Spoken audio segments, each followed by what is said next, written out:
త్యాగాలన్నిటిని మోహరిస్తూ ఉండటం.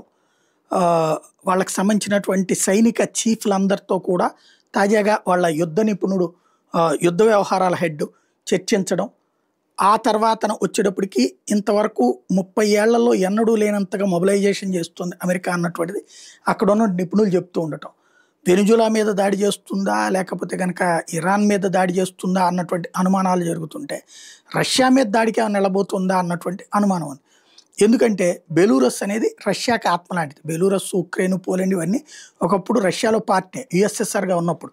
తర్వాత యూఎస్ఎస్ఆర్ నుంచి విడిపోయిన తర్వాతన బెలూరస్ మాత్రం రష్యాకి ఫేవర్‌గానే ఉంటుంది.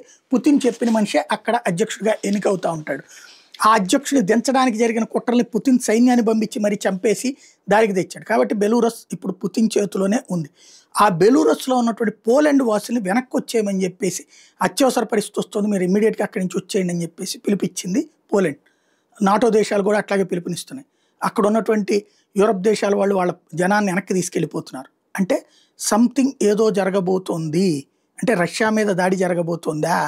అన్నటువంటిది ఇప్పుడు చర్చనీయాంశమైంది.